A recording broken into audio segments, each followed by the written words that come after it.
يا لطيفا بالعباد. Assalamualaikum warahmatullahi wabarakatuh. Bismillahirrahmanirrahim. Kisah Sayyidina Umar yang dianggap tidak waras. Dikisahkan pada suatu hari Sayyidina Umar mempunyai kisah yang cukup memilukan. Sayyidina Umar sempat dianggap orang gila atau lupa ingatan. Sebagian orang saat itu berpendapat semua gara-gara dosa-dosanya yang banyak di masa muda. Maklum saja, sebelum masuk Islam, Sayyidina Umar dikenal orang yang sangat pemarah, tidak bisa melihat orang salah. Dan Sayyidina Umar jago gulat, sehingga banyak orang yang segan di Mekah. Kiai Haji Abdurrahman Ar-Rausyi dalam buku berjudul Kisah Teladan menuturkan di masa sebelum masuk Islamnya Sayyidina Umar gemar mengamuk tanpa mengenal pri kemanusiaan. Banyak orang yang tidak bersalah pun menjadi korban. Setelah Sayyidina Umar masuk Islam, maka penyakit jiwa itulah yang mengganggunya, pikir orang saat itu. Saat mendapati Sayyidina Umar menangis sendirian dan tiba-tiba juga tertawa terbahak-bahak, dan itu pun sering dilakukan saat Sayyidina Umar sedang sendiri saat habis sholat. Sayyidina Abdurrahman bin Auf sebagai salah seorang sahabat Sayyidina Umar yang paling akrab merasa tersinggung saat mendengar gunjingan itu. Apalagi hampir semua rakyat Madinah telah sepakat menganggap Sayyidina Umar jadi gila, dan sudah tentu orang gila tidak lagi layak memimpin umat ataupun negara. Yang lebih mengejutkan rakyat lagi ialah saat ingin melakukan sholat Jumat. Saat berada di mimbar, saat membacakan khutbahnya, Sayyidina Umar berteriak-teriak sendiri, "Sariyah, Sariyah! Wahai tentaraku, bukit itu, bukit itu, bukit itu." Jemaah pun kesal sebab ucapan tersebut sama sekali tidak ada kaitannya dengan isi khutbah yang disampaikannya.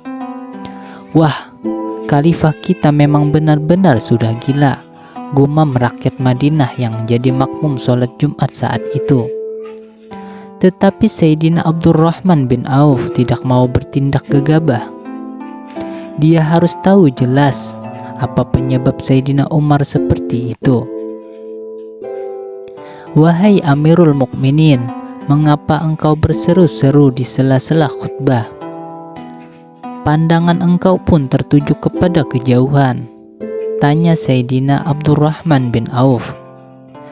Sayyidina Umar pun dengan tenang menjelaskan, "Begini wahai sahabatku, beberapa pekan yang lewat, aku mengirimkan Sariyah pasukan tentara yang tidak kupimpin langsung untuk membasmi kaum pengacau.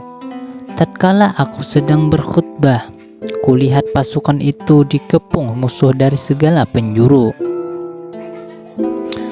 Kulihat pula satu-satunya benteng untuk mempertahankan diri adalah sebuah bukit dari belakang mereka. Maka aku berseru, 'Bukit itu, bukit itu, bukit itu.'"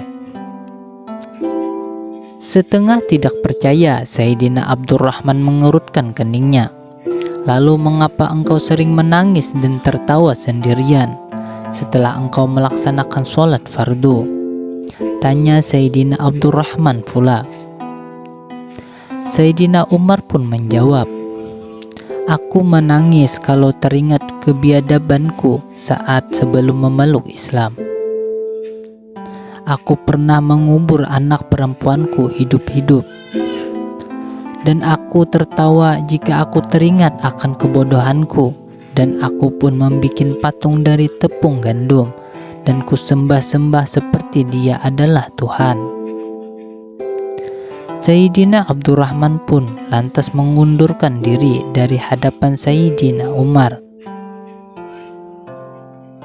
Sayyidina Abdurrahman belum bisa menilai sejauh mana kebenaran ucapan Sayyidina Umar tadi. ataukah hal itu pun justru lebih membuktikan bahwa ketidakwarasannya? Sehingga jawabannya pun kacau balau. Masa ia dapat melihat pasukannya yang jauh terpisah amat dari masjid tempatnya berkhutbah? Itu menjadi sebuah pertanyaan bagi Sayyidina Abdurrahman, dan pada akhirnya bukti itu pun datang tanpa dimintanya. Yaitu manakala Sariyah yang dikirim Sayyidina Umar tersebut telah kembali ke Madinah, wajah mereka pun berbinar-binar.